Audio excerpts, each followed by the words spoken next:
दोस्तों, आज की कहानी है ऐसा छूना अच्छा लगता है। कहानी अगर पसंद आए तो वीडियो को लाइक एवं सब्सक्राइब जरूर करना। पारस और दिव्या की सगाई के 10 दिन बाद पारस ने दिव्या से मिलने के लिए कहा। दिव्या परिवार की इजाज़त लेकर उससे मिलने नहीं गई, मगर आस्था भी उसके साथ गई, क्योंकि दिव्या की माँ उसे अकेले नहीं जाने देना चाहती थी। पारस आस्था को देखता ही रह गया। दिव्या का गोरा रंग और आस्था का सांवला रंग, दिव्या का भरा भरा बदन और आस्था नॉर्मल सी, मगर तीखे नए नेक्स। पारस तो मानो आस्था में ही खो गया। दिव्या ने पारस को 2 से 3 बार पुकारा, तब जाकर जैसे उसे होश आया हो। आस्था बोली, हेलो जीजू। आस्था प्लीज मुझे पारस कहो। पारस ने साफ साफ कह दिया, ओके पारस। इस तरह अक्सर पारस दिव्या को मिलने के लिए किसी रेस्टोरेंट या पार्क में बुलाता तो आस्था भी साथ होती। वह दिव्या की बेस्ट फ्रेंड जो थी। एक दिन आस्था को बुखार था। दिव्या के साथ उसका छोटा भाई गया। पारस ने आते ही पूछा, दिव्या आज आस्था क्यों नहीं आई? उसे बुखार है। यह सुनकर पारस का चेहरा उतर गया। उस दिन पारस को दिव्या का साथ अच्छा नहीं लग रहा था। पारस रात भर सो नहीं पाया। उसे समझ नहीं आ रहा था कि यह क्या हो रहा है। उसने महसूस किया कि शायद उसे आस्था से प्यार हो गया है। सुबह होते ही उसने दिव्या से आस्था का फ़ोन नंबर ले लिया ताकि उसका हालचाल जान सके। हेलो, कैसी हो आस्था? मैं ठीक हूँ, मगर आप कौन हैं? आपके पास मेरा मोबाइल नंबर कैसे आया? एक ही सांस में बोल गई आस्था। अरे सांस तो लो, बताता हूँ। मैं पारस हूँ और दिव्या से मैंने तुम्हारा नंबर लिया है। इसके बाद वे दोनों बहुत देर तक बातें करते रहे। अब तो अक्सर पारस आस्था को फ़ोन कर देता और दोनों घंटों बातें करते रहते। धीरे धीरे आस्था को भी पारस से लगाव सा महसूस हुआ, मगर वह उसकी बेस्ट फ्रेंड का मंगेतर है, यह सोचकर वह अपना कदम पीछे खींच लेती। एक दिन पारस, दिव्या और आस्था तीनों फिल्म देखने सिनेमा घर गए तो पारस दिव्या के बजाय आस्था की साइड जाकर बैठ गया। यह देख उन दोनों को हैरानी हुई तो पारस ने कहा, अरे दिव्या, हम दोनों तो सगाई करके सेफ हो गए, मगर आस्था तो अभी सिंगल है ना। अगर कोई इसके साथ आकर बैठ जाए और बदतमीजी करे तो इसका ध्यान हमें ही रखना है ना। एक तरफ तुम बैठो और एक तरफ मैं।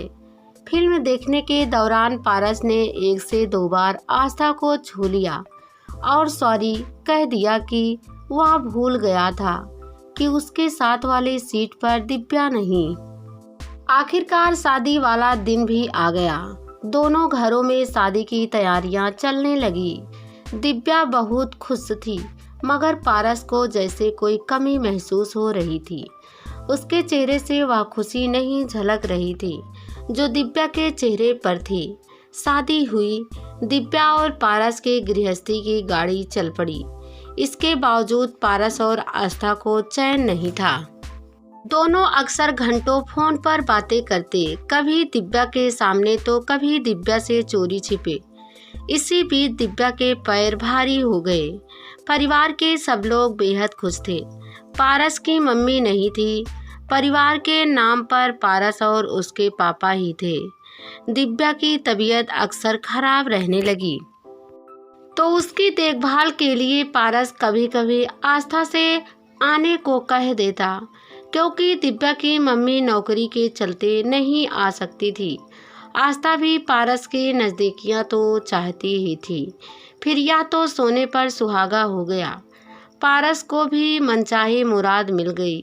दिव्या तो अपने कमरे में रहती, इसलिए पारस रसोई घर में किसी न किसी बहाने जाता और आस्था के आसपास मरड़ाता। साथ ही कभी कभी उसे छू लेता था। अब आस्था को भी पारस का ऐसा छूना अच्छा लगता। वह कुछ ना कहती तो पारस की हिम्मत भी बढ़ जाती। वह कभी उसे प्यारी साली कहता और कभी मेरी बीबी की जान तो मेरी भी जान हुई ना कहता। इसी बहाने कभी वह उसे अपनी बाहों में भी भर लेता था।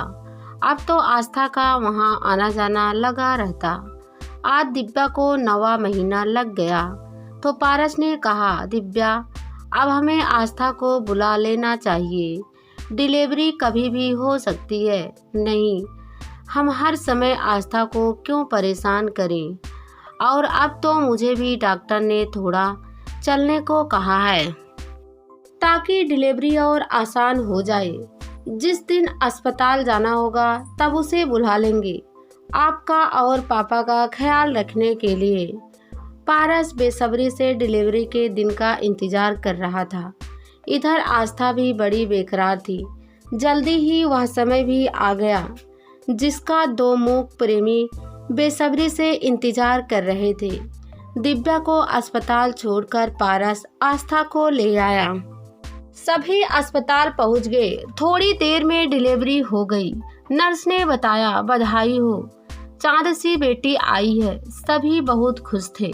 दिव्या की देखभाल का जिम्मा अस्पताल वालों का था, इसलिए किसी को भी अस्पताल में ठहरने के लिए मना कर दिया गया। सब घर चले गए, खाना खाया और सो गए। मगर दो जवान दिल तेजी से धड़क रहे थे। पारस आस्था के कमरे में आ गया। वह अभी सोई नहीं थी। नींद उन दोनों की आंखों से कोसों दूर थी। आओ देखा ना ताओ, तपते जिस्म एक दूजे में समाने को तड़प उठे, लिपट गए एक दूसरे से। आस्था के लरजते होठों ने छू लिया पारस के होठों को तो मानो एक जलजला आ गया और वह हो गया जो नहीं होना चाहिए था। इसके बाद तो यह सिलसिला रोज चलता रहा। दिव्या के घर आने के बाद जब आस्था वापस चली गई तब भी यही सिलसिला चलता रहा। तब यह मिलन किसी होटल के कमरे में होता। इधर जब दिव्या की बेटी पैदा हुई तो तारा डूबा था, इसलिए अंधविश्वास के चलते उसका नामकरण 2 से 3 महीने तक नहीं हो सकता था। आज दिव्या की बेटी का नामकरण संस्कार था। उसने आस्था को भी बुलाया था, लेकिन वह आस्था को देखकर हैरान थी क्योंकि उसका बढ़ा हुआ पेट एक अलग ही कहानी कह रहा था।